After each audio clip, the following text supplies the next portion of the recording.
Welcome back to our channel simply studies with Chalsha and आज हम बात करेंगे कि जो आपका एनवीएस नॉन टीचिंग के जो एग्ज़ाम है उनके बारे में। लास्ट ईयर इसकी वैकेंसी आई थी, आप लोगों को पता है, एंड अभी इसकी जो एग्ज़ाम डेट है वो भी अनाउंस हो गई है, वो भी आप लोगों को पता चल गई होगी कि एग्ज़ाम डेट अनाउंस हो गई है।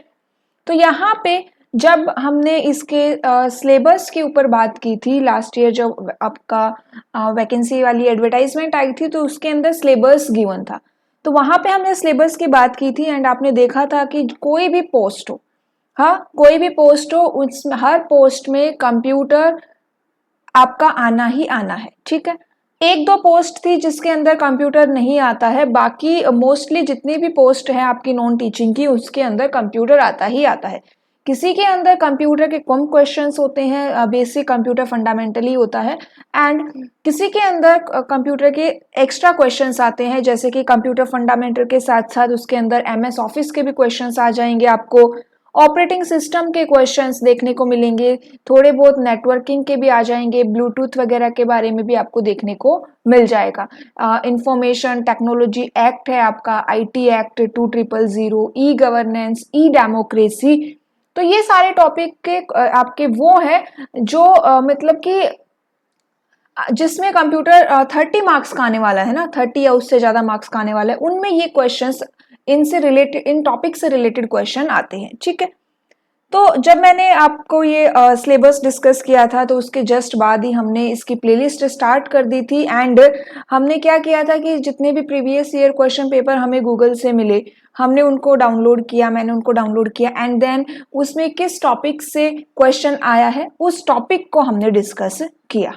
तो अगर आपने नॉन टीचिंग की जो मेरी प्लेलिस्ट है उसको एकदम स्टार्टिंग से देखा है, उसके अंदर जितने भी मैंने वीडियोस बनाई है या फिर कुछ एक्स्ट्रा वीडियोस जो दूसरी प्लेलिस्ट से मैंने उसमें ऐड की है, अगर आपने वो सारी प्लेलिस्ट देखी है तो आपने देखा होगा कि आपके एग्जाम में क्वेश्चन उन्हीं टॉपिक से आते हैं। उसके बाद जब हम टॉपिक को डिस्कस करते हैं देन उसके प्रीवियस ईयर क्वेश्चंस भी हम वहाँ पे कवर करते हैं। तो ऐसे करके हमने एनवीएस का जितना भी सिलेबस था वो कवर कर लिया था। देन उसके बाद हमने एमसीक्यूज को कवर किया था। तो टोटल आपको काफ़ी 1000 प्लस काफ़ी एमसीक्यूज देखने को मिलेंगे। अगर मेरे पूरे चैनल की बात करूँ तो 2000 से ऊपर के आपको एमसीक्यूज वहाँ पे मिल जाएंगे, जनरल की अगर हम बात करें तो। ठीक है, सिलेबस से रिलेटेड जो होता है कंप्यूटर साइंस, जो एक्चुअली में जो सिलेबस है उससे रिलेटेड क्वेश्चंस अलग रहते हैं, लेकिन जनरल कंप्यूटर की मैं बात करूं तो वो भी आपको 2000 प्लस क्वेश्चंस देखने को मिल जाएंगे, एंड प्रीवियस ईयर भी वहां पे इंक्लूडेड रहते हैं। फिर चाहे आपके चंडीगढ़ आईसीटी की मैं बात कर लूं, एनवीएस की आपकी हम बात करें, या फिर राजस्थान में जो एग्जाम्स होते हैं उनकी हम बात करें, तो हर एग्जाम के पॉइंट ऑफ व्यू से उसमें क्वेश्चंस आपको देखने को मिलेंगे। स्टार्टिंग में इंट्रोडक्शन दे रही हूँ क्योंकि जब क्लास हम स्टार्ट करेंगे, क्वेश्चंस जब हम डिस्कस करना स्टार्ट करेंगे तो हम ये सब बातें वहां पे नहीं करते। ठीक है, अब यहाँ पे जो कंप्यूटर आपको दिख भी रहा है कि जो सॉल्व क्वेश्चन बैंक है मेरा, अगर आपको ये एमसीक्यूज चाहिए, 1000 प्लस एमसीक्यूज है बट अभी ये 1400 हो गए हैं, टोटल 1400 प्लस एमसीक्यूज है। अगर आप ये क्वेश्चन बैंक परचेज करते हैं तो यहाँ पे आपको 1400 प्लस एमसीक्यूज मिलेंगे, एंड साथ ही में उनके आंसर्स भी आपको देखने को मिलेंगे। कुछ क्वेश्चंस ऐसे होते हैं जिनका वहाँ पे आपको सॉल्यूशन भी देखने को मिल जाएगा। ठीक है, इंग्लिश में ये क्वेश्चंस रहेंगे। तो ये एक बात थी आपको बतानी थी। ठीक है, उसके अलावा नोट्स अगर आपको चाहिए तो नोट्स भी अवेलेबल है। अब यहाँ पे हम एक बार मैं आपको बता देती हूँ, जो भी हमारे चैनल से अभी हाल ही में जुड़े हैं, जो नए सब्सक्राइबर्स हैं उनके लिए, जिन्होंने अभी तक एनवीएस की प्लेलिस्ट को चेक नहीं किया है पूरी तरह से, तो वो एक बार देख लो। तो एक तो जो आपको एमसीक्यूज मिलेंगे वो, एंड उसके अंदर आपको इन टॉपिक से रिलेटेड एमसीक्यूज मिलेंगे, जैसे कि एमएस ऑफिस है, then computer fundamental, email, networking, उसके बाद कंप्यूटर फंडामेंटल के कुछ और क्वेश्चंस भी है, then operating system, motherboard, Bluetooth, Word, Excel, PowerPoint, then again fundamental के ये डिफरेंट क्वेश्चंस है, रिपीट नहीं है यहाँ पे, evolution of computer, input device, output device, memory organisation. तो ये वो टॉपिक्स है जिनसे रिलेटेड आपको ये एमसीक्यूज मिलेंगे, एंड इन्हीं टॉपिक को मैंने थ्योरी में भी कवर करवाया है। थ्योरी में मैंने फंडामेंटल करवाया है आपको, कंप्लीट कंप्यूटर फंडामेंटल हमने वहां पे कवर किया है, देन ईमेल के बारे में, MS ऑफिस के बारे में हमने किया था, वर्ड, एक्सेल, पावर पॉइंट में हर एक टैब के बारे में इंडिविजुअली डिस्कस किया गया है। उसके बाद ब्लूटूथ के बारे में, मदरबोर्ड, ऑपरेटिंग सिस्टम के बारे में, देन ई गवर्नेंस क्या होती है, ई डेमोक्रेसी क्या होता है, इंफॉर्मेशन कियोस्क क्या होता है, मोबाइल ऑपरेटिंग सिस्टम के बारे में हमने देखा था। उसके बाद हमने NTFS के बारे में देखा था, न्यू टेक्नोलॉजी फाइल सिस्टम से भी क्वेश्चंस आते हैं। देन आपका इंफॉर्मेशन कियोस्क हो गया। उसके बाद आपका IT एक्ट आता है, IT एक्ट 2000, इससे भी क्वेश्चंस आते हैं। तो जितने भी ये टॉपिक्स है ना, ये सभी टॉपिक्स हमने वहां पे कवर किए थे। तो ये मैंने आपको एक बेसिकली बताया, इंट्रोडक्शन दिया कि हमने एनवीएस की जो प्लेलिस्ट हमने बना रखी है उसके अंदर हमने क्या क्या कवर किया है। ठीक है, तो आपके एग्जाम डेट आई नहीं थी एंड हमारे टॉपिक्स कवर हो गए थे, MCQs भी कवर हो गए थे, तो फिर मैंने उसकी वीडियोस बनाना बंद कर दिया क्योंकि अभी तक कोई उसके बारे में नोटिफिकेशन नहीं मिला था। तो अब हमारी एग्जाम डेट अनाउंस हो गई है, तो आज हम एक क्वेश्चन पेपर इसका डिस्कस करेंगे। किसी ने कमेंट किया था एंड उसी ने क्वेश्चन पेपर भी सेंड किया है, तो वो क्वेश्चन पेपर हम यहाँ पे डिस्कस करेंगे। ठीक है, तो चलिए बात करते हैं क्वेश्चन पेपर की। एंड ये आप देख सकते हो इसी फॉर्मेट में आपको ये आपकी PDF मिलेगी। ठीक है, 2 कॉलम्स में बनाए गए हैं ताकि आप अगर प्रिंट ले तो आपको कम प्रिंट आउट निकालने हो। तो चलिए हम यहाँ पे देखते हैं हमारा जो क्वेश्चन पेपर है वो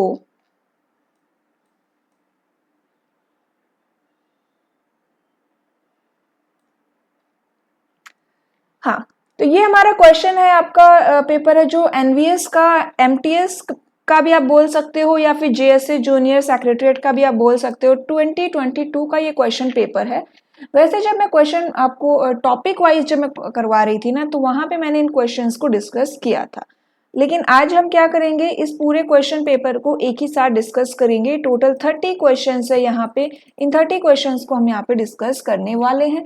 क्लास अच्छी लगे तो क्लास को जरूर लाइक करिएगा एंड कमेंट करके भी आप बता सकते हैं कि आपको क्लास कैसी लगी। ठीक है, किसी भी क्वेश्चन के आंसर में डाउट है तो आप अपना आंसर बता सकते हैं, मैं उसको जरूर रीचेक करूंगी अगर मेरे क्वेश्चन एंड आप मेरा आंसर एंड आपके आंसर में क्लैशेस हो रहा है तो। चलिए अब यहाँ पे देखिए, एंड टेलीग्राम ग्रुप का लिंक आपको डिस्क्रिप्शन बॉक्स में मिल जाएगा, तो वहां से आप कंप्लीट इंफॉर्मेशन ले सकते हैं। फर्स्ट क्वेश्चन क्या है वो यहाँ पे देखो, consider a RAM of size 64 MB if each addressable block of the RAM is of 1 byte, then how many address lines are required to represent each RAM block uniquely? तो अब आप इसकी जो ये लैंग्वेज देखेंगे ना, और अगर आप कंप्यूटर बैकग्राउंड से नहीं है तो आपको ये बहुत डिफिकल्ट सा क्वेश्चन लगेगा। इसकी लैंग्वेज आप देखेंगे ना, और क्योंकि आपका कंप्यूटर बैकग्राउंड नहीं है तो आपको लगेगा कि पता नहीं कंप्यूटर से कहाँ से क्या क्वेश्चन इन्होंने दे दिया, लेकिन सबसे इजी क्वेश्चन होता है ये। अब क्वेश्चन ये न्यूमेरिकल है, कैसे सॉल्व होगा वो मैं आपको बताऊंगी, बट पहले हम इन टर्म्स की बात कर लेते हैं। तो यहाँ पे देखो रैम क्या है, रैंडम एक्सेस मेमोरी। तो यहाँ पे आपको मेमोरी के बारे में अच्छे से पता होना चाहिए। कंप्यूटर मेमोरी, प्राइमरी मेमोरी होती है, सेकेंडरी मेमोरी होती है, देन प्राइमरी में आपकी रैम एंड रोम आएगी। उसके बाद रैम में static RAM and dynamic RAM होती है, देन रोम में आपकी पी रोम, ई रोम, डबल ई पी रोम, यूवीपी रोम, ये सब आपकी यहाँ पे यूवीपी रोम, पी रोम नहीं, MP रोम होती है, मास्केबल। देन रोम में आपकी क्या रहती है, रोम में आपकी होती है हमारी programmable read only memory, erasable programmable read only memory, double EP ROM and एक M रोम भी होती है। फिर सेकेंडरी मेमोरी में आपकी क्या आ जाएंगी, ऑप्टिकल डिस्क मेमोरी आ जाएगी, मींस की ऑप्टिकल टाइप कौन सी होती है, देन ब्लू रे टाइप कौन सी होती है, मैग्नेटिक डिस्क कौन सी होती है, hard disk, CD, DVD, floppy disk, ये सारी मेमोरीज होती है, तो ये आपको पता होनी चाहिए। उसके बाद यहाँ पे ये जो MB लिखा हुआ है ना, ये क्या है, ये है आपका यूनिट्स ऑफ मेमोरी। अब यूनिट्स ऑफ मेमोरी काफी इंपॉर्टेंट है, मैंने मेमोरी में आपको यूनिट्स ऑफ मेमोरी करवाया है एंड किस मेमोरी यूनिट की क्या वैल्यू होती है वो भी हमने की है। जैसे कि 1 byte, byte means capital B होता है, 1 बाइट आपका कितने होता है, 8 बिट के इक्वल होता है। अब यहाँ पे देखो 1 बाइट कितना हो गया, 8 बिट हो गया। देन बाइट के बाद क्या आता है, बाइट के बाद आपका आता है किलोबाइट। उसके बाद क्या आएगा, megabyte, gigabyte, terabyte, petabyte, exabyte, zettabyte, yottabyte, brontobyte, geopbyte. तो ये एक पूरी सीरीज होती है और आपको सीरीज में याद रहेगा तो ही अच्छा रहेगा। तो 1 किलोबाइट कितने के इक्वल होता है? 1 किलोबाइट होता है आपका 1024 बाइट। कैपिटल बी बाइट है एंड स्मॉल बी आपका बिट होता है, ये 8 बिट है, ठीक है।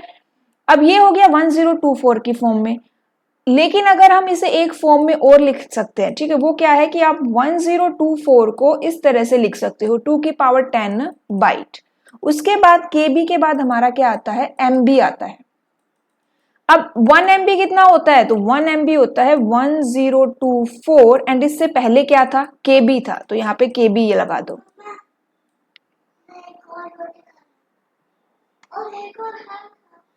टिफिन में होगी, ले लो, उस टिफिन में से ले लो।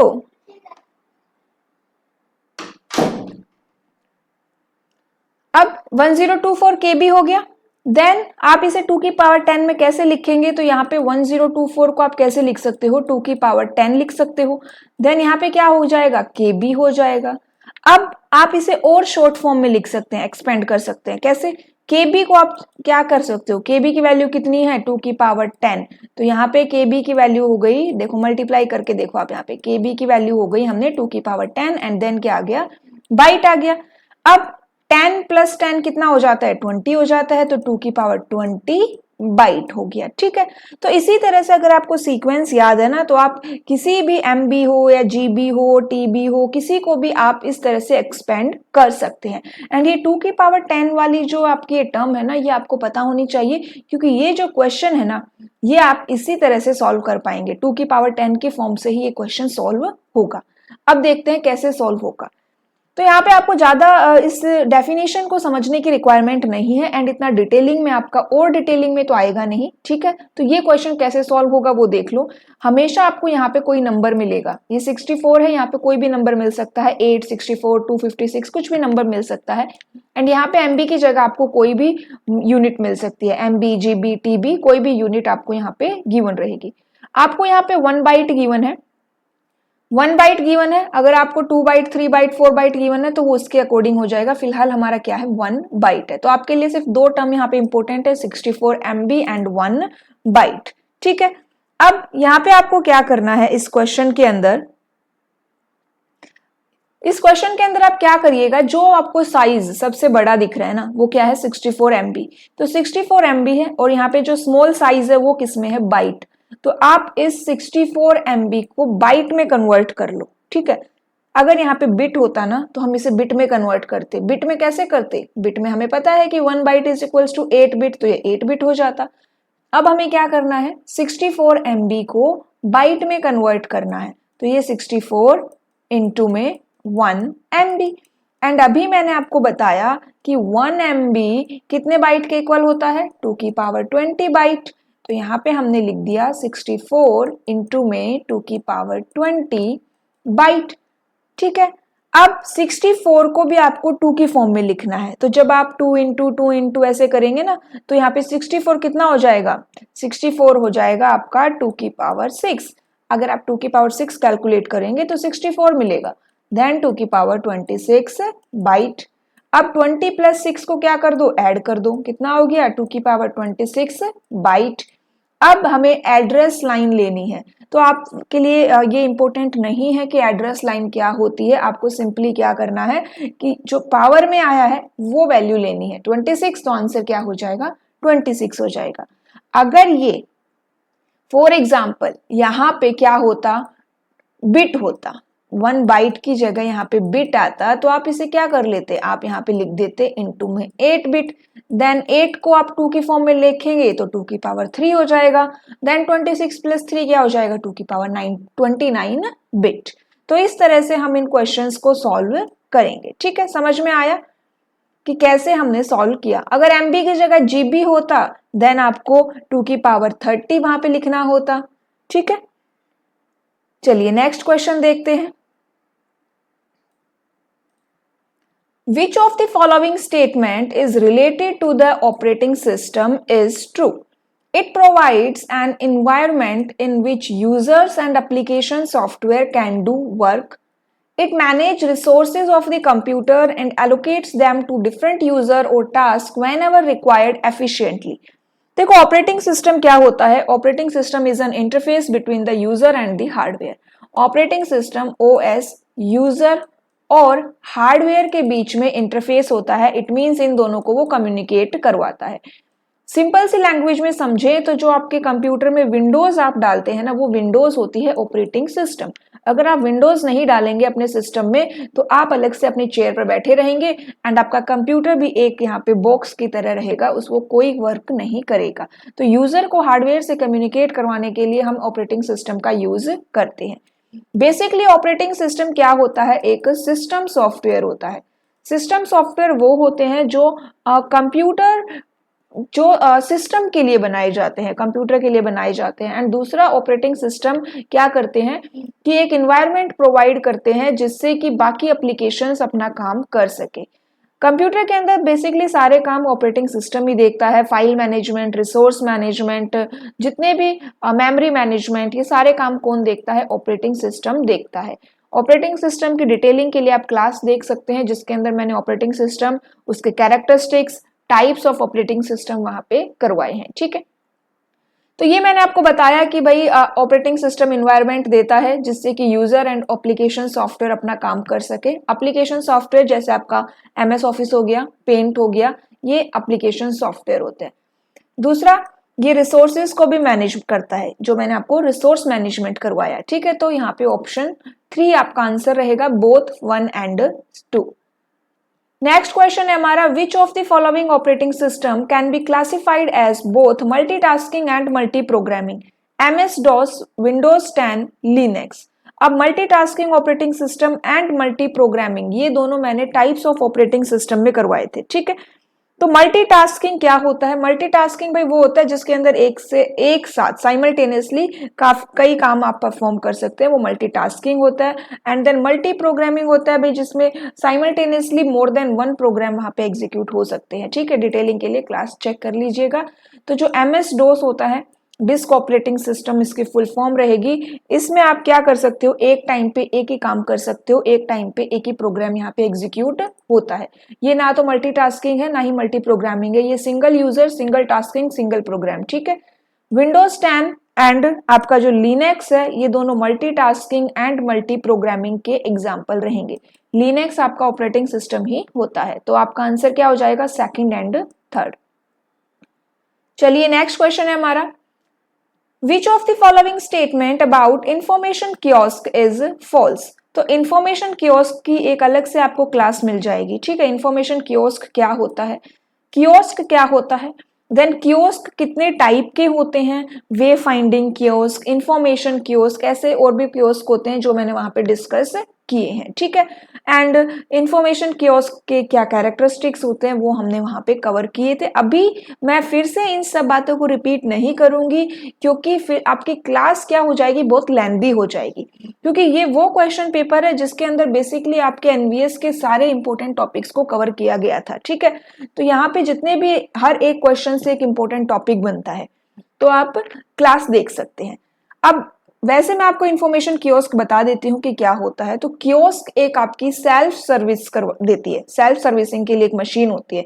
आपने काफी जगह पे देखा होगा ना, जैसे कि आप कहीं पे एयरपोर्ट वगैरह पे जाते हैं तो वहां पे एक मशीन्स लगा देते हैं, जैसे एटीएम टाइप मशीन होती है कि अगर आपको फूड चाहिए तो उसके अंदर फूड रखा होता है, कुछ भी आपको स्नैक्स वगैरह चाहिए तो आप वहां से डायरेक्टली, वो सेल्फ सर्विस के लिए है, पेमेंट करेंगे वहां उसी मशीन से आपको वो सब कुछ मिलेगा. वहां पे किसी दूसरे बंदे की रिक्वायरमेंट नहीं है कि जो आपको वो सेल करेगा. ठीक है, तो ये भी एक कियोस्क होता है. उसी तरह से अगर आपने कहीं आप घूमने गए हो, म्यूजियम वगैरह देखने गए हो, तो वहां पे जो मशीन्स होती हैं उसके अंदर क्या है, अगर आपको पूरे म्यूजियम के बारे में भाई देखना है कौन सी चीज कहाँ है, तो वहां पे एक मशीन लगी रहेगी, उसके अंदर आप चेक कर सकते हो कि भाई कौन से फ्लोर पे क्या है, तो वहां से आपको वो इन्फॉर्मेशन मिल जाएगी. तो ये जो मशीन्स होती है सेल्फ सर्विस वाली, इनको हम कियोस्क बोलते हैं. एंड जो मशीन जिसके बारे में इंफॉर्मेशन दे रही है वो कियोस्क हो जाएगा. जैसे कि इंफॉर्मेशन दे रही है तो इंफॉर्मेशन कियोस्क हो गया, कोई वे फाइंडिंग मशीन है तो वे फाइंडिंग कियोस्क हो गया. ठीक है, तो अब यहाँ पे देखो, Regardless of size, type, and function, all information kiosk consist of hardware and software components. Compared to human employees, kiosk can serve more customers as they work 24/7 and do not take breaks. तो यहाँ पे false बताना है। False कौन सी है? तो भाई ये तो हमें पता है कि भाई मशीन है तो ब्रेक तो लेगी नहीं, 24/7 आवर काम करेगी, तो ये तो ट्रू हो गया। Then regardless of size, type and function, all information kiosks consist of hardware and software component. अब अगर मशीन है तो मशीन के अंदर हार्डवेयर भी होगा एंड वो किसी ना किसी सॉफ्टवेयर पे भी काम करेगी, तो ये ऑप्शन भी ट्रू है। तो यहाँ पे फॉल्स बताना था, तो आंसर क्या हो जाएगा? नीदर वन और two, neither one nor two, कोई भी यहाँ पे फॉल्स नहीं है। Which of the following about NTFS is false? अब ये है आपका क्वेश्चन फाइल सिस्टम से। तो फाइल सिस्टम की एक क्लास अवेलेबल है जहां पे मैंने डिफरेंट टाइप्स के फाइल सिस्टम करवाए हैं, तो आप वहां से वो देख सकते हैं। अब यहाँ पे देखो NTFS के बारे में क्या फॉल्स है। File stored to NTFS partitions can be as large as the partition.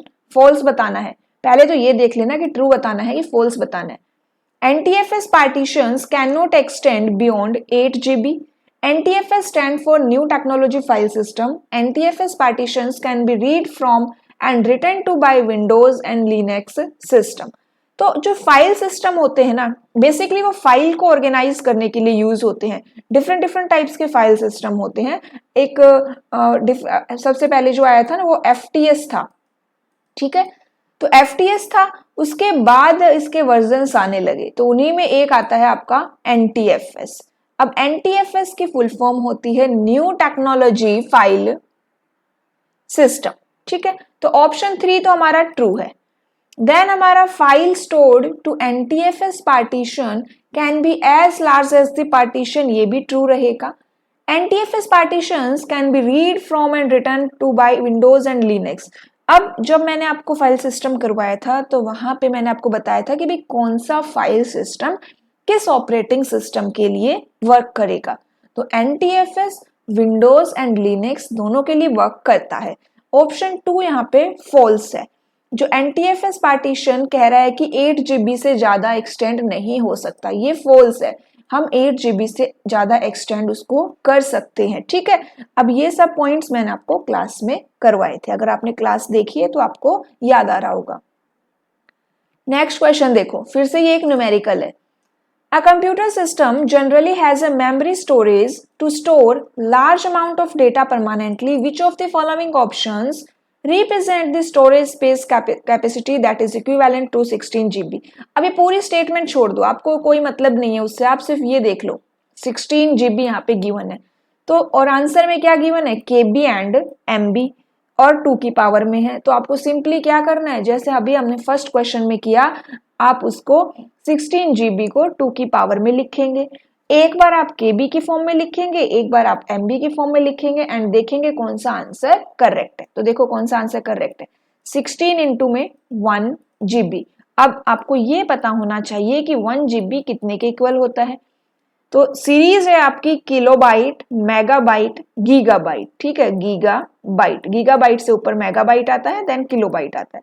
तो 1 गीगाबाइट को आप लिख सकते हो 1024 मेगाबाइट, ठीक है। 16 को क्या लिख सकते हैं हम? 2 की पावर 4, देन 1024 को क्या लिखेंगे? 2 की पावर 10। अब इतना ही रख लो, इसको पहले MB तक ही रख लो। 10 + 4 कितना हो जाएगा? 14, 2 की पावर 14 MB। देख लो ऑप्शन में है, ऑप्शन में है, तो ऑप्शन डी आंसर हो जाएगा हमारा, ठीक है, समझ आ गया। अब अगर आप कहें कि मैम KB के लिए भी करके दिखाओ, तो देखो KB के लिए क्या हो जाएगा? 1 MB कितने के इक्वल था? अभी हमने ऊपर देखा था ना, 2 की पावर 10 KB था, तो ये कितना हो जाएगा? 24। अब 24 ऑप्शन में नहीं है, तो हमारा आंसर डी रहेगा। नेक्स्ट क्वेश्चन देखिए, which of the following statement is true? Digital signature के बारे में पूछा गया है एंड डिजिटल सिग्नेचर की ऑलरेडी क्लास अवेलेबल है, आप देख सकते हैं। Digital signature make it difficult for the signer to deny having signed the data. In a digital signature, the public key is used for both encryption and decryption. Concept बता देती हूँ थोड़ा सा क्या होता है। तो डिजिटल सिग्नेचर क्या होता है, देखो जैसे आप साइन करते हो, सिग्नेचर करते हो, वही आप मैनुअली करते हो। एंड अपने डेटा को, आजकल क्या होता है कि डेटा काफी सिक्योर रखना होता है, वरना वो आपका चोरी हो जाता है, ठीक है। तो फिर उसके लिए ऑनलाइन जो आपका डेटा होता है, डिजिटल डेटा होता है, उसके लिए डिजिटल सिग्नेचर हम यूज करते हैं, ठीक है। डिजिटल सिग्नेचर ऐसा नहीं कि आपने अपना ही साइन मार दिया, ठीक है, वो नहीं होता। डिजिटल सिग्नेचर में एक कोड होता है, एंड वो एक कोड जिसका सिग्नेचर है उसी को मिलेगा, ठीक है। अगर मेरा है, मेरा डिजिटल सिग्नेचर है, तो मेरा कोड एक डिफरेंट कोड होगा, ठीक है। एंड जब भी मैं कोई डिजिटल डेटा सेंड करूंगी तो मैं उस कोड का यूज करूंगी। तो अब मैं जब अगर मैंने डेटा सेंड किया है तो मेरा उसके अंदर सिग्नेचर है, तो मैं मना नहीं कर सकती किसी को, आप मना नहीं कर सकते कि भाई ये डेटा मैंने नहीं सेंड किया, क्योंकि आपने अपना डिजिटल सिग्नेचर वहां पे यूज किया है। तो ये ऑप्शन तो करेक्ट ही हो गया कि भाई आप मना नहीं कर सकते। एंड दूसरा एनक्रिप्शन एंड डिक्रिप्शन, तो ये आपका क्रिप्टोग्राफी से रिलेटेड है। एनक्रिप्शन क्या होता है कि भाई फॉर एग्जांपल आप नेटवर्क यूज कर रहे हो, अपना डेटा सेंड कर रहे हो, आपने अपना पासवर्ड लिखा, आपने अपना पासवर्ड एंटर किया, and as it is internet पे आपका पासवर्ड ऐसे ही ऐसा चला गया, तो कोई भी उसको हैक कर सकता है, ठीक है। तो अब आप क्या करेंगे, यहाँ पे जो पासवर्ड होता है ना, वो थोड़ा सा एक तरह से हम कह सकते हैं कोड की लैंग्वेज, कोडिंग लैंग्वेज में जाएगा, ठीक है। अगर आपका 1 2 3 4 पासवर्ड है, तो वो कुछ और टर्म में ही यहाँ पे किसी और कैरेक्टर में, किसी और फॉर्म में जाएगा। तो आपने अपने डेटा को क्या कर लिया, पासवर्ड को सिक्योर कर लिया, ठीक है। मतलब कि आपने एक वो कहते हैं ना कोडिंग वाली लैंग्वेज में उसको भेज दिया। तो जब आप इस कोडिंग वाली लैंग्वेज में भेजते हो ना, तो इसे एनक्रिप्शन कहते हैं। एंड जब सामने वाले को पास आपने कोई अपना डेटा भेज दिया, मैसेज भेज दिया, उस कोडिंग लैंग्वेज में उसके पास चला गया है, अब उसे कोडिंग लैंग्वेज से वो ओरिजिनल मैसेज लेना है, तो वो इसे क्या करेगा, वापस ओरिजिनल मैसेज में लेके आएगा, एंड उसे हम क्या कहते हैं, डिक्रिप्शन कहते हैं। तो एनक्रिप्शन एंड डिक्रिप्शन के लिए हम क्या यूज करते हैं, की यूज करते हैं।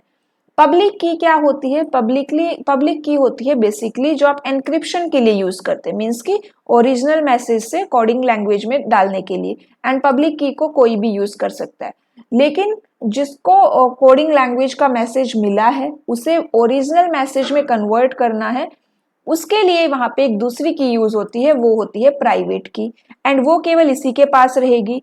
अगर मान लो कि भाई पब्लिक की ही हम दोनों के लिए यूज कर रहे हैं, तो क्या फायदा उसको कोडिंग लैंग्वेज में डालने का, ठीक है, जब पब्लिक की तो सबके पास होती है। तो इसलिए यहाँ पे प्राइवेट की का यूज करते हैं। जैसे कि सेफ होती है, सेफ के पास जो आपकी सेफ होती है, लॉकर होता है, उसके अंदर उसके लिए भी आपके पास एक प्राइवेट की होती है ना, तो वो प्राइवेट की। तो यहाँ पे ये ऑप्शन इनकरेक्ट है कि भाई पब्लिक की को हम दोनों के लिए यूज करते हैं, डिक्रिप्शन के लिए प्राइवेट की का यूज होता है। तो ट्रू पूछा गया था, तो ओनली फर्स्ट आपका आंसर रहेगा। नेक्स्ट क्वेश्चन है हमारा, optical input device allow computers to use light as a source of input, which of the following is example of optical input devices. एक बार इनपुट डिवाइसेस देख लीजिएगा, क्योंकि इनपुट डिवाइस से पूछ लेता है कि इनमें से कौन सा ऑप्टिकल इनपुट डिवाइस है, या फिर कौन सा यहाँ पे माउस के बारे में पूछ लेगा, कुछ ना कुछ यहाँ पे इनपुट डिवाइस से क्वेश्चन आ ही जाते हैं। तो स्कैनर और MICR, MICR की फुल फॉर्म होती है magnetic ink character recognition, and ये हम यूज करते हैं बैंकिंग में, चेक्स के ऊपर जो नंबर होता है उनको रीड करने के लिए। स्कैनर आपको पता ही है, स्कैन करने के लिए यूज होता है। तो यहाँ पे क्या पूछा गया है कि हम किस डिवाइस में लाइट यूज करते हैं as a source of input. तो स्कैनर में भी लाइट होती है, आपने देखा होगा, तभी तो वो स्कैन करेगा इधर, जहां पे आपकी लाइट नहीं गई वहां पे ब्लैकिश आ जाएगा। MICR में चेक के ऊपर जो अलग से नंबर होते हैं, एक अलग इंक से नंबर होता है, उसको रीड करेगा, तो उसके लिए भी वो वहां पे लाइट यूज करता है। तो बोथ ऑप्शंस यहाँ पे करेक्ट है। Which of the following keyboard shortcut is used to open the font window in MS PowerPoint when you can adjust the font size, style, tape, etc. Which of the following keyboard shortcut is used to open the font window? तो वैसे तो मैंने shortcut की करवाई हुई है, तो आप वहाँ शॉर्टकट की क्लास एक है जिसके अंदर कंप्यूटर से रिलेटेड हर शॉर्टकट की आपको मिलेगी, इंपॉर्टेंट शॉर्टकट कीज आपको मिलेंगी। तो यहाँ पे Alt कंट्रोल F फाइंड है, कंट्रोल W क्लोज है, control T font window open करने के लिए यूज होता है। फॉन्ट विंडो क्या होती है, जिसके अंदर आपको ऑप्शंस मिलेंगे, फॉन्ट साइज चेंज करने का, फॉन्ट टेक्स्ट चेंज करने का, वो सब। Which of the following statement is false? The full form of SIM used in mobile phone is subscriber identity module. The size of micro and nano SIM card is the same. तो यहाँ पे mobile operating system हमने किया है and SIM की full form subscriber identity module ही होती है, ये ऑप्शन करेक्ट है। Size of micro and nano, तो माइक्रो होता है आपका 10 की पावर -6 एंड नैनो होता है 10 की पावर -9 एंड मिली होता है 10 की पावर -3। तो ये डिफरेंट है, तो ओनली फॉल्स पूछा गया था, तो ओनली सेकंड हमारा आंसर रहेगा। Which of the following operating system was developed by Nokia, Bada and Android? तो यहाँ पे आपको बताना है कि भाई कौन सा मोबाइल सिस्टम ऑपरेटिंग सिस्टम, तो जो मैंने मोबाइल ऑपरेटिंग सिस्टम की क्लास करवाई थी उसके अंदर मैंने डिफरेंट टाइप्स के ऑपरेटिंग सिस्टम के आपको एग्जांपल भी दिए थे कि कौन सा ऑपरेटिंग सिस्टम किसने डेवलप किया था, ठीक है। तो यहाँ पे आपका जो एंड्रॉइड रहेगा ना, एंड्रॉइड किसने डेवलप किया था एंड बाडा किसने डेवलप किया था? तो यहाँ पे देखो जो बाडा है ना, ये आपका सैमसंग ने डेवलप किया था। किसका ऑपरेटिंग सिस्टम है ये आपका सैमसंग का ऑपरेटिंग सिस्टम रहेगा, ठीक है। एंड एंड्रॉइड किसका है जो आप यूज करते हैं? एंड्रॉइड किसका ऑपरेटिंग सिस्टम है आपका? एंड्रॉइड जो आपका ऑपरेटिंग सिस्टम है ना, ये रहेगा आपका गूगल का। एंड्रॉइड किसका है? गूगल का, ठीक है। बाडा किसका हो गया? सैमसंग का, ठीक है। एंड्रॉइड किसका है? गूगल का। माइक्रोसॉफ्ट का कौन सा है? विंडोज है। चलिए नेक्स्ट यहाँ पे देखते हैं। तो क्वेश्चन क्या था? नोकिया का, तो इनमें से कोई भी नोकिया का नहीं है, तो नीदर आ जाएगा। नेक्स्ट क्वेश्चन है हमारा, Which chapter of the Indian IT Act 2000 mandates the establishment of Cyber Appellate Tribunal? Chapter 5, chapter 10, chapter 9, chapter 7। तो ये चैप्टर्स एक बार आपको देखने पड़ेंगे। आईटी एक्ट की जो पार्ट 2 की जो क्लास है ना, आईटी एक्ट मैंने 2 पार्ट्स में करवाया है। एक पार्ट में इसका सिर्फ इंट्रोडक्टरी पार्ट रहेगा एंड जो सेकंड पार्ट है उसके अंदर मैंने इन चैप्टर्स के बारे में बताया है। तो एक बार आप वो क्लास देख लेना, जिससे आपको पता चल जाए कि भाई ज्यादा डिटेलिंग में वो क्लास नहीं देखनी है, बस उनकी हेडिंग देख लेना कि किस चैप्टर की क्या हेडिंग है। तो ये आंसर आपका बी रहेगा, चैप्टर 10। चलिए नेक्स्ट क्वेश्चन है हमारा, which of the following statement about P ROM is true? Programmable read only memory, it is a sequential access memory, it is a magnetic memory, it is a non volatile memory. तो जो P ROM है आपकी वो क्या है? वो आपकी RAM या रोम, दो होती है हमारे पास। कौन सी होती है हमारे पास? रैम और रोम। रैम आपकी क्या होती है? वॉलेटाइल होती है, रोम आपकी नॉन वॉलेटाइल होती है। तो यहाँ पे जो हमारा आंसर हो जाएगा, ये दोनों ऑप्शन इनकरेक्ट है, सीक्वेंशियल नहीं है, ये रैंडम एक्सेस मेमोरी है आपकी। रैंडमली एक्सेस कर सकते हो मीन्स आपके यहाँ पे। उसके अलावा मैग्नेटिक मेमोरी भी नहीं है ये हमारी, तो नॉन वॉलेटाइल मेमोरी है मीन्स कि अगर लाइट चली जाए, करंट चला जाए तो आपका डेटा क्या होगा? डिलीट नहीं होगा। तो ऑप्शन 3 हमारा करेक्ट है, मीन्स कि ओनली थर्ड। चलिए नेक्स्ट क्वेश्चन देखिए, which of the following is true with respect to EEPROM, electrically erasable programmable read only memory? It is a block wise erasable, it is byte wise erasable. देखो erasable means कि data को erase करना है, तो आप इसमें data को कैसे इरेज करते हैं? तो यहाँ पे इनके बारे में ज्यादा डिटेलिंग नहीं चाहिए, सिर्फ इतना समझ लो कि EEPROM है, ये बाइट वाइज इरेजेबल होती है। ओनली 2 बाइट वाइज का मतलब क्या होता है कि एक साथ 1 बाइट का डेटा डिलीट हो जाएगा। 1 बाइट मीन्स की 8 बिट, एक साथ 8 बिट डिलीट हो जाएंगी। ब्लॉक वाइज में पूरा ब्लॉक डिलीट हो जाता है एंड ये बाइट वाइज इरेजेबल है।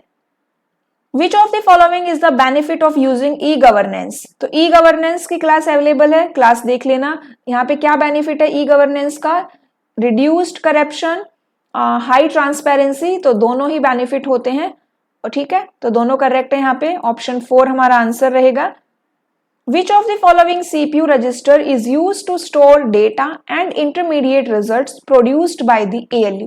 CPU के कुछ रजिस्टर्स मैंने करवाए हैं, तो यहाँ पे पूछा गया है कि जो ALU है, अर्थमेटिक लॉजिक यूनिट, जब वो अपनी कैलकुलेशंस परफॉर्म करती है तो वो कौन सा रजिस्टर यूज करती है? तो ये कुछ रजिस्टर है, जैसे program counter, accumulator, memory address register, instruction register. तो जनरली जो रजिस्टर यूज होता है ना, वो होता है आपका accumulator.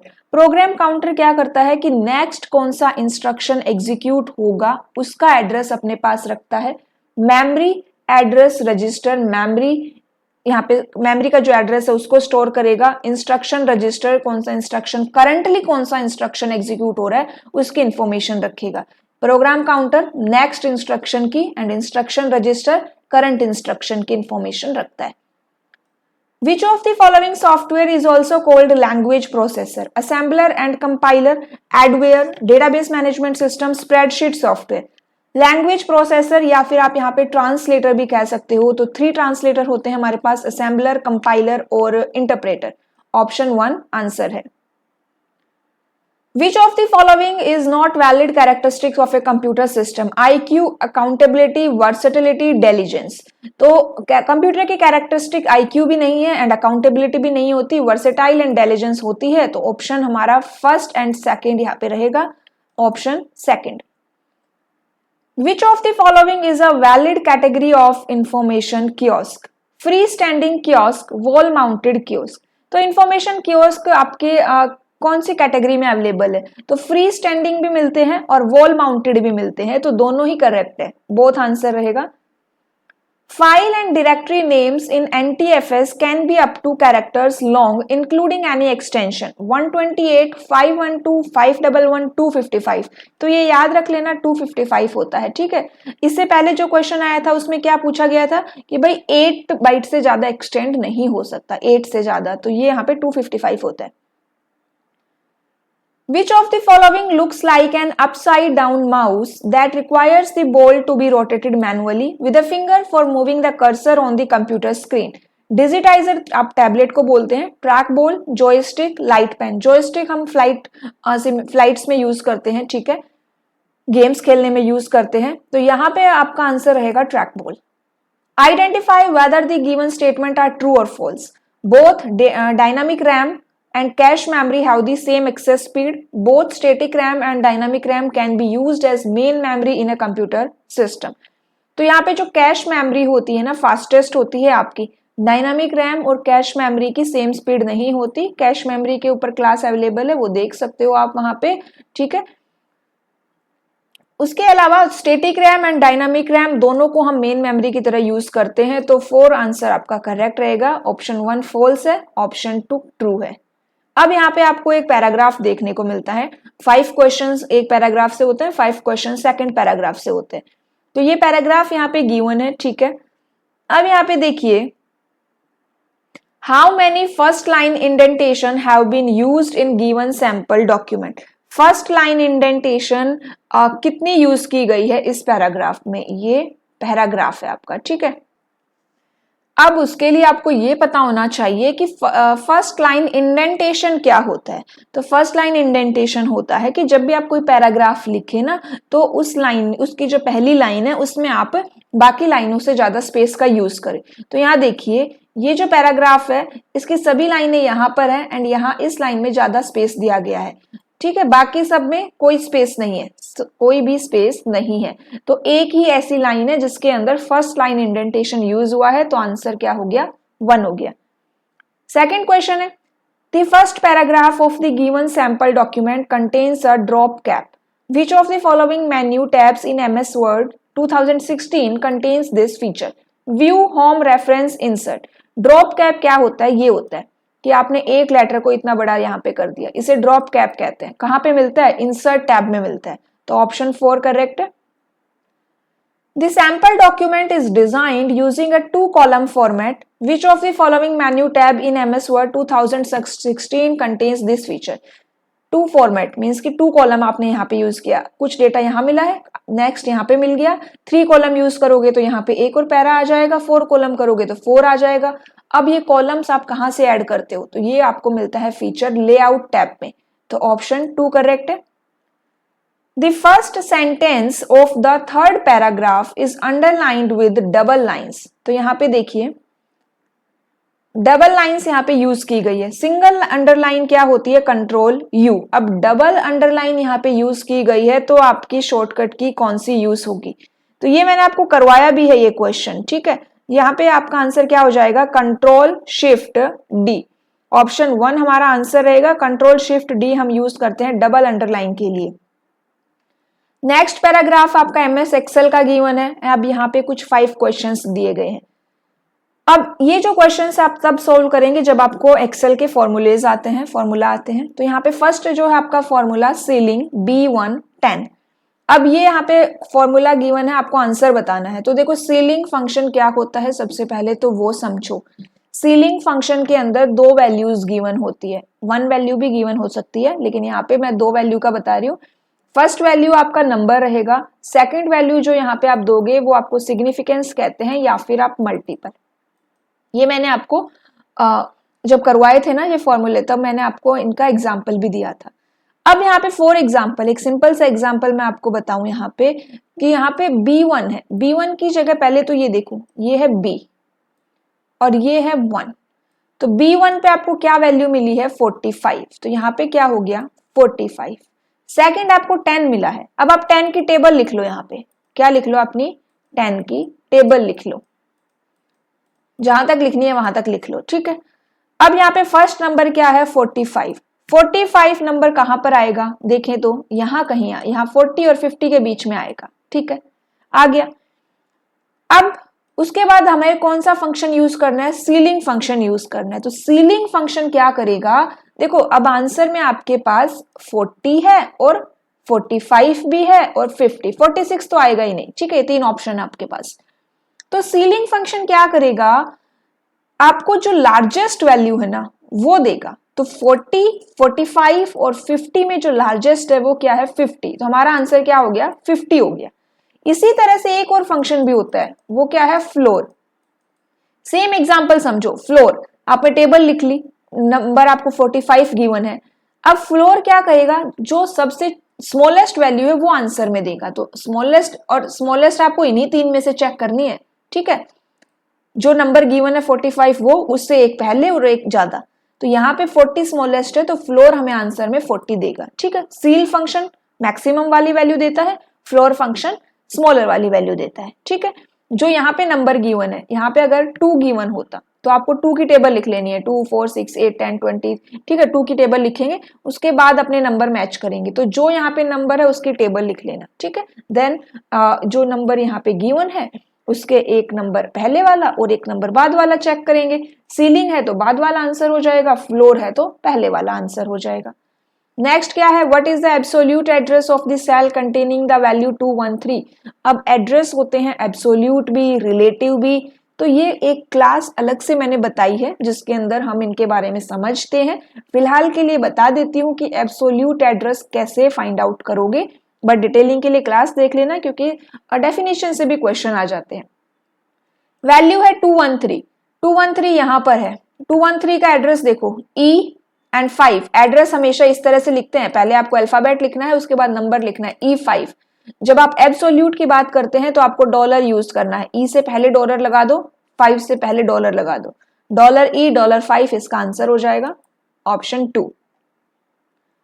What will happen if you select the cell B2, D2 and click on auto sum? B2, ये B है एंड ये 2 है, B2 फिर D2। जब B2 से D2 सिलेक्ट करेंगे ना तो ये भी सिलेक्ट हो जाएगा। फिर आपको क्या करना है, ऑटो सम पे क्लिक करेंगे तो यहां पे आपका आंसर आएगा 30। ऑटो सम सिर्फ नंबर्स को ऐड करेगा, K गिवन है तो उसको ये डिस्कार्ड कर देगा, ठीक है, इग्नोर करेगा, एंड जो नेक्स्ट सेल है उसके अंदर आंसर आ जाता है। तो 10 + 20 30 आ गया किसके अंदर, E2 के अंदर। तो आंसर हो गया this cell E2 will contain. और यह हमारा क्या है आज का last question, floor B5 16। Floor मैंने आपको समझा ही दिया है। अब B5 क्या है, B5 की वैल्यू देख लीजिए, ये B है एंड 5 में 35 गिवन है, ठीक है। टेबल किसकी निकालनी है, 16 की, तो 16, 32 और 48, 35 गिवन है। फ्लोर क्या करेगा, कम वाली वैल्यू देगा, आंसर क्या हो गया 32, ठीक है। तो ये आज का हमारा क्वेश्चन पेपर था जो हमने डिस्कस किया। टोटल यहाँ पे 30 क्वेश्चंस थे, ठीक है। क्लास से थोड़ी सी भी अगर आपको कोई भी नई इंफॉर्मेशन मिली हो ना तो जरूर अपने फ्रेंड सर्कल में इस वीडियो को शेयर करिएगा एंड लाइक एंड कमेंट करके भी जरूर बताइएगा कि आपको क्लास कैसी लगी। लाइक जरूर करिएगा क्योंकि जितना ज्यादा आप लाइक करेंगे ना यूट्यूब उस वीडियो को उतना ही ज़्यादा आगे फॉरवर्ड करता है। ठीक है, आपने वीडियो देखी, आपको कंटेंट अच्छा लगा, लेकिन आपने लाइक नहीं किया, ठीक है, तो वहाँ पे क्या होता है कि यूट्यूब उस वीडियो को इतना फॉरवर्ड नहीं करता। तो जितना ज़्यादा लाइक एंड कमेंट करेंगे उतनी ज़्यादा ये वीडियो थोड़ी सी और आगे फॉरवर्ड होगी, और जो भी एग्ज़ाम देने वाले हैं और स्टूडेंट्स होंगे जिन्होंने भी ये फॉर्म फिलअप किया है उनको भी ये इन्फॉर्मेशन मिलेगी। ठीक है, ये क्लास उनके लिए भी हेल्पफुल रहेगी। ओके, तो चलिए मिलते हैं नेक्स्ट क्लास में। कोई और क्वेश्चन पेपर है तो आप वो भी शेयर कर सकते हैं, या कोई और टॉपिक है तो वो भी आप बता सकते हैं जिसके ऊपर आपको कोई भी डिफिकल्टी आ रही है। चलिए मिलते हैं नेक्स्ट क्लास में, आज के लिए इतना ही। Okay, thank you.